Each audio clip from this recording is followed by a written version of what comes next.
Are you looking to think less about how your body looks and more about how to improve its functionality, specifically your menstrual cycle? Would you love to have balanced hormones that give you predictability around your period and less destructive cramping? I hear you, friend. And that's why in today's episode, I'm sharing with you 10 ways to improve your menstrual cycle.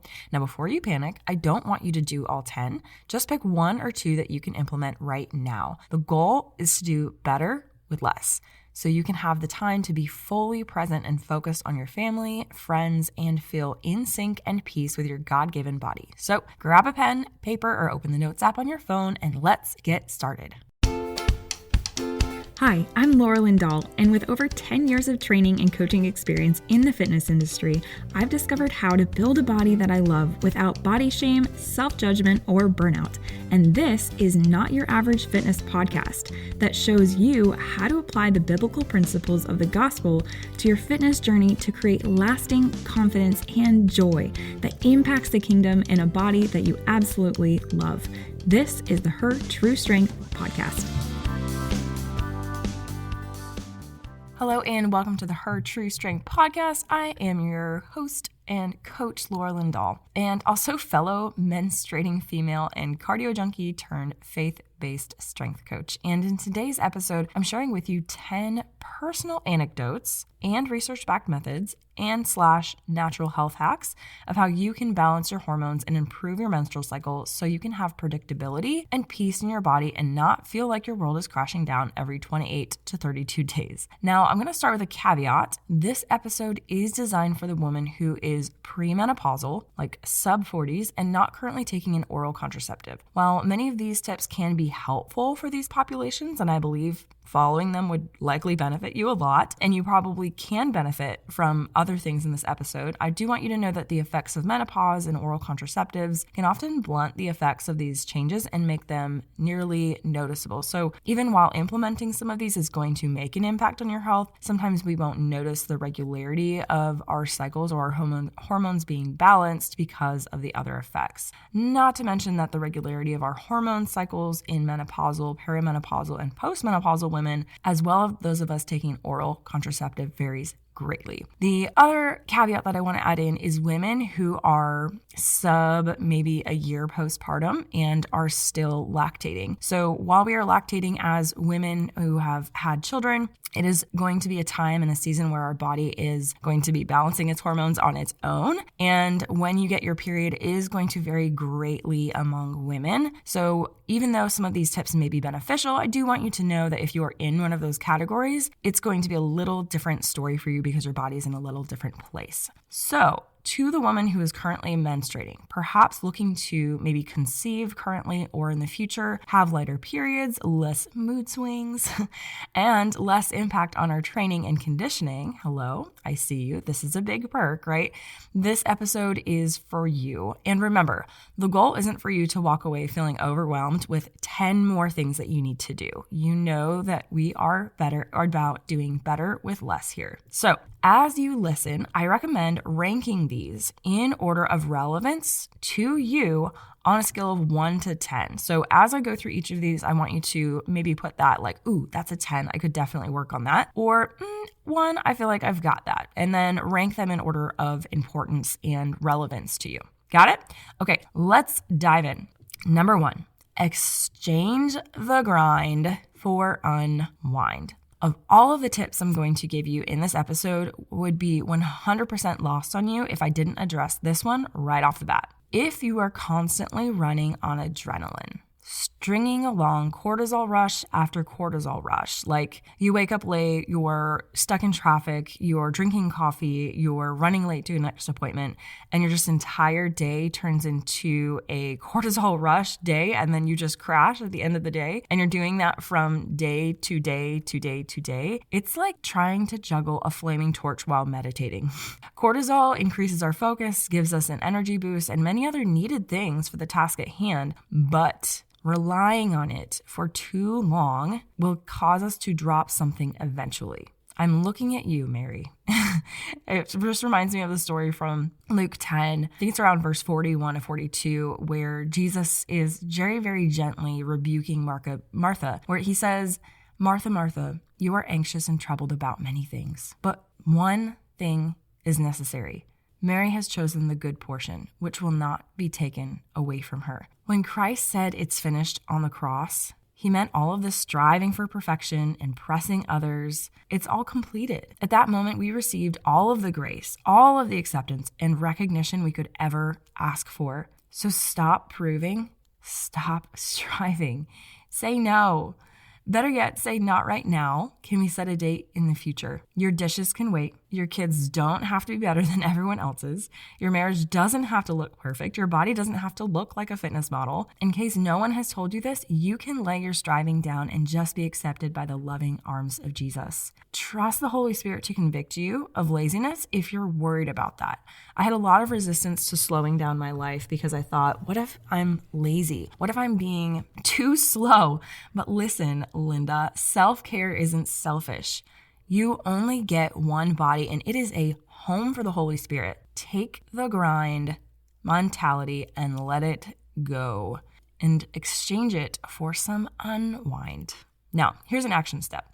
If you don't already, put a Sabbath day on your calendar. If once a week sounds unrealistic for you and you're like, there's no way that I could set aside an entire Saturday or Tuesday, what I want you to think about doing is just start with a couple of hours. Make it a Sabbath afternoon, or maybe just start with one day a month where you really do truly slow down, clear your calendar of all of your commitments, say no, and just rest. Spend a luxurious amount of time stretching, reading the Bible, going for a long walk. Practice some soul care. Amen? Okay, on to number 2. Do a 3-day food log to make sure you're eating at maintenance calories for your body. Now, I am aware that some of you may be on a recovery journey from disordered eating, and maybe the thought of tracking foods seems legalistic or rigid. But simmer down. This is just for 3 days. And like I said at the beginning, you get to choose which of these you test out for you. I trust you. And better yet, I trust the Holy Spirit inside you to guide you on this journey. Now, here's why I recommend the 3-day food log for balancing hormones. While hormones are essential for the body's function, but balanced hormones aren't. You can survive with low estrogen, you can survive with irregular cycles, and your body is designed to survive. Thriving, on the other hand, takes extra fuel. And if we don't have that extra fuel, our body is going to pull from resources that aren't needed, like for survival. It will spare its energy to keep more critical systems functioning. So a 3-day food log allows you to see on average how many calories and from what macros you are consuming to do a simple self-check on if you're eating at maintenance calories. When we eat an adequate caloric intake for our body, regular, mind you, not just on the weekends or just on the weekdays, the result is more balanced hormone production simply because your body has the materials and energy to do so. And you may be asking, Laura, how do I know what's maintenance calories for me? I could give you the Mifflin-St. Jeor equation here, but I dreadfully despise math. I am recording this podcast at 5:30 a.m., and I realize that you're likely driving, folding laundry, or doing another task that requires brain power. So here's what I want you to do instead. You can open up your browser, preferably when you're not driving, and type in tdeecalculator.net. You're going to enter in your information and get all of the math done for you. I'll also link that in the show notes so you know where to find it.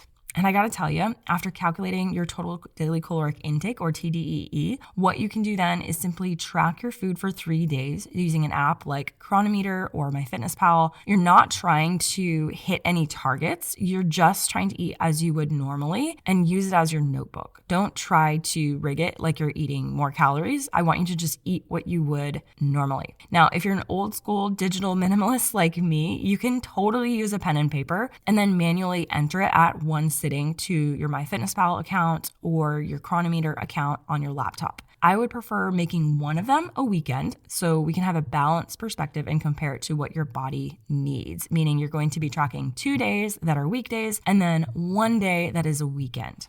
A lot of women tend to undereat Monday through Friday, and then I see a trend of them overeating on the weekend because they felt like they were so good all week. Once you have done that and you've logged those 3 days, then what you're going to do is identify what you can add in to meet your body's daily caloric needs. You likely already know I'm not asking you to add 3 cheeseburgers, a pint of ice cream, and a bag of Oreos when I say this, but chances are pretty high you might need to add more daily calories. And I would do a whole podcast episode on what to add in for hormone health, but let me make a broad stroke here to say you have the autonomy to choose what is best for your body. Period. If you're looking for good choices, I would highly recommend having the most colorful foods possible, having things that are very high in fiber, high in protein, and high in colorful natural fats. Number 3, do a training audit. Now, I will tell you, some of my worst cramping seasons, meaning when my periods were the most unpredictable and the most heavy, the most painful cramping, was when I was training for a half marathon and following Tone It Up workouts online. Now, I'm not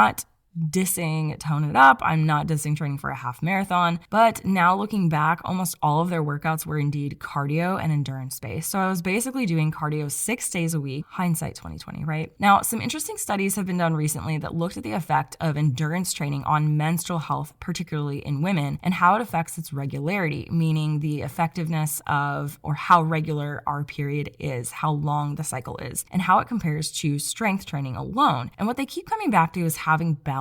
If you're only doing strength training at high intensity, you can run into problems. And on the flip side, if you're only doing long form endurance workouts or high intensity interval training, you can also run into problems. So what's a girl to do? Well, I got to tell you, what made the biggest difference for me was to stop trying to multitask, stop trying to build strength and get my cardio in at the same time. Tone It Up workouts. And this is exactly why I designed True Strength Builders, our weekly schedule to give women a balance of both strength and cardio on separate days with rest between when the intensity of the training cycle increases. So where do you land? Are you doing cardio 4 days a week and not having any energy left in the tank for strength? Or maybe you're a cardio boot camp dropout like me who swung the pendulum too far in the other direction and only focused on strength. Optimal hormone balance while building muscle. I recommend strength training for 2 to 3 days a week with total body workouts and doing some type of cardio, walking, running, cycling, rowing 2 to 3 days a week. And if you do the math, that leaves at least 1 day a week where you're not doing anything. Yes, nothing, just rest. Sleep. Clean out your closet. Clean out all of the toiletries underneath your sink that have been waiting for you. Or just rest and spend time with Jesus. Moving on to number 4, and this one gets spicy, so buckle up, buttercup. Number 4, limit or consider eliminating caffeine. I said it. I know some of you may have big feelings about this, particularly if you are a mom. And as we tell our children, it's okay to have big feelings. Maybe you feel a sympathetic headache coming on at the thought of reducing caffeine and you can't imagine getting through a morning without it. But I can assure you, your body was designed to function and can function better if your hormones are currently out of balance, irregular, or stabilizing. Pouring coffee down the hatch is like putting gasoline on a fire. It exacerbates the problem by increasing the cortisol we're already riding on, further pushing our body deeper into a fight or flight response. Now, if you're feeling tired, you probably need to eat. Maybe an apple, a rice cake, a banana, drink some water, make a plan to go to bed early tonight. And if the thought of quitting cold turkey, like I did in pregnancy, sounds outrageous to you, try doing half calf for a week or 2 and gradually you transition yourself off of it. I promise you that the morning energy will come back. It can take some time for our body to start to produce its own regular cycles of hormones to wake us up in the morning when we don't have that artificial rush of caffeine. But I can tell you that you'll find freedom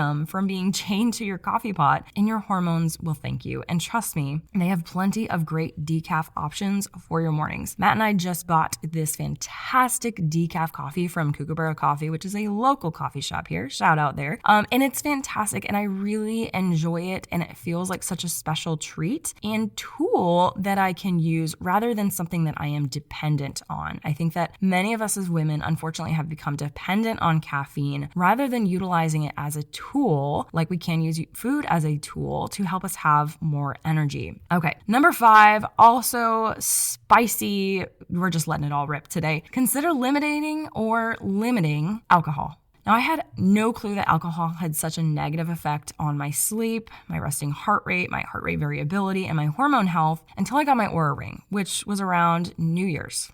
Perfect timing, right?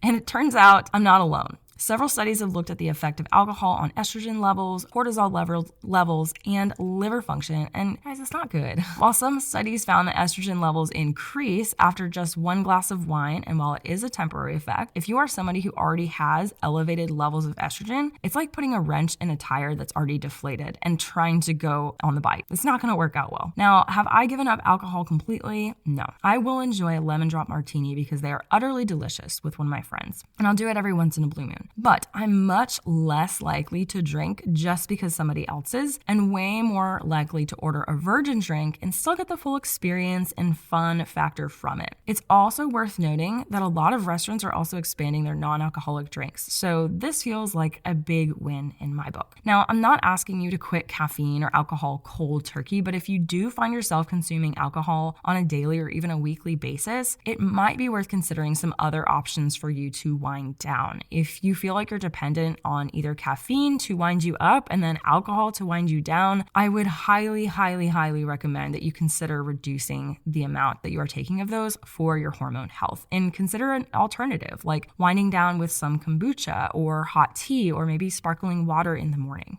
Number 6, prioritize protein at every meal. Now, our hormones are composed of proteins, and as I mentioned earlier, if we don't have the materials to produce hormones, the body will only create what's vital to survive, which is exactly why I'm going to ask you to make sure that every time you eat a meal, it includes some type of high quality and complete protein source. Now, why do I say high quality and complete? Well, these are two characteristics that weed out protein sources that aren't easily absorbed by the body or are missing amino acids from your nutrient library. An easy way to remember what sources are complete is to use A, B, C. So A is for animal sources. Think chicken, turkey, ground beef, cottage cheese, Greek yogurt, things that come from animals. B, these are bean sources. So think black beans, peas, soy products like tempeh or lentils. And C, think combos. This is pairing an incomplete protein with a complete protein like rice and black beans, or a whole grain pita with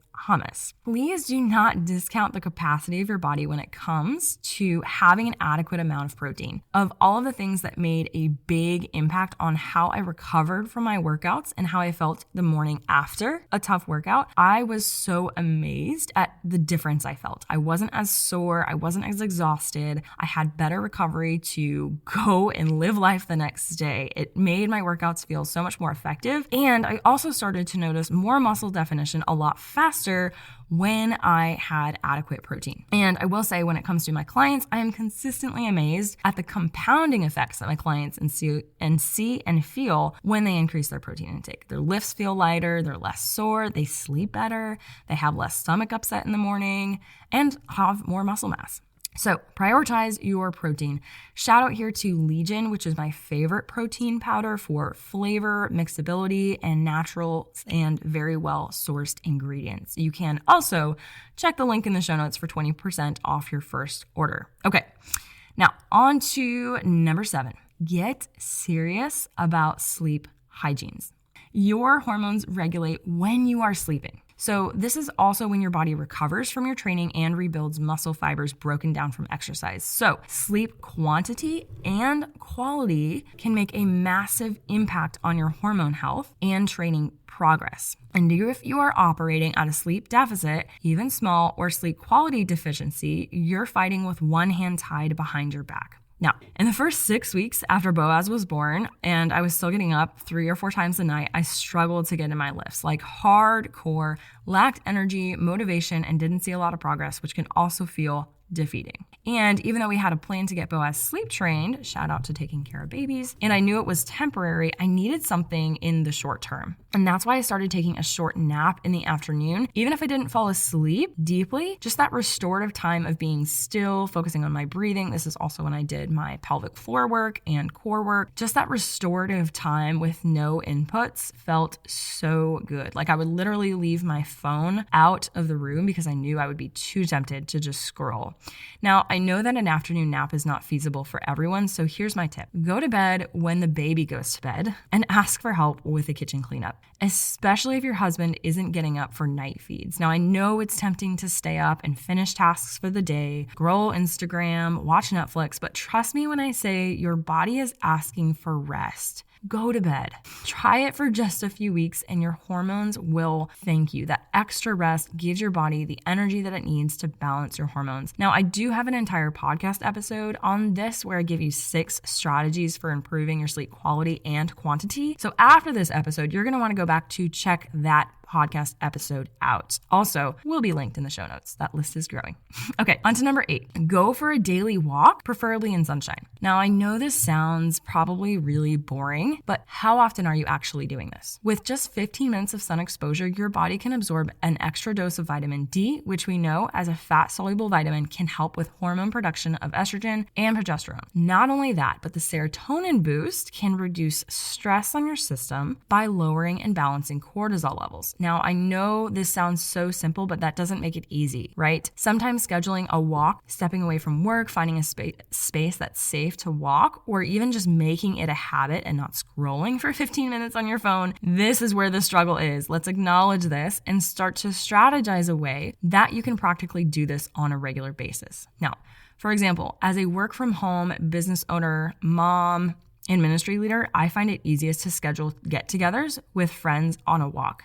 I ask if they enjoy walks, and I try to book it for a time that's safe and a great place for conversation. I can also bring Boaz, which helps him get some outdoor time, so it is a win-win. All right, on to number 8. This one's gonna sound a little crazy coming from a strength coach, but I want you to give into your chocolate cravings.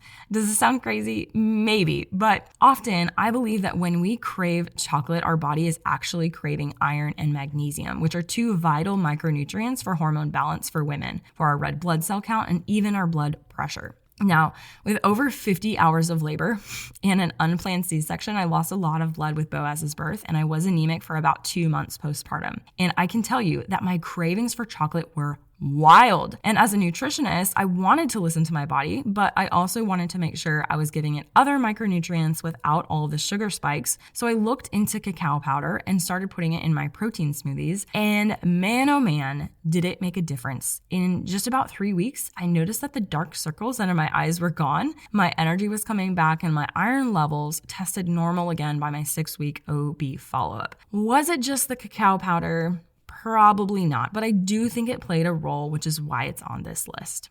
Okay, number 10, and probably my personal favorite, take it to Jesus. Hebrews remind us that Jesus is our empathetic high priest, that everything that we go through, he has also gone through. Now, Jesus didn't ever experience childbirth or having a period, but he does know our pain. He does know the effects of fatigue and stress on the body. He knew how the end of his ministry was going to go. I mean, can you talk about combating cortisol, right? But how did he respond? He took it to the Father in prayer. He sought the Father in prayer. He got away and prayed. He got away and was silent. Now, your body is listening to every word you speak and think. And it has a powerful effect on how it responds to us. When it hears you surrendering your anxieties, your stressors, and your struggles to God, the God who created the universe, it can relax. It doesn't have to hold tension in your shoulders anymore because it has been cast at the feet of the cross. There isn't a care, a worry, or anxiety that Jesus doesn't already know about and can't help you with. He cares about your hormones. He cares about your pain. Take it to him in prayer. Ask him for healing. Be patient on his timing. Trust his plan for you is good. And when he sends someone your way with words of wisdom, this podcast, take action on it. God can't change us if we don't obey. But when we listen to that still small voice asking us to change our habits, to say no, to prioritize our own health and step into a new behavior, he will empower you to make it happen. Now, without number 10, this podcast could easily turn into a self-help pep talk, but I don't want it to be that. I pray that this episode draws you nearer to the cross, into a deeper dependence on Christ and deeper worship for the body you have and capability for you to thrive in your body.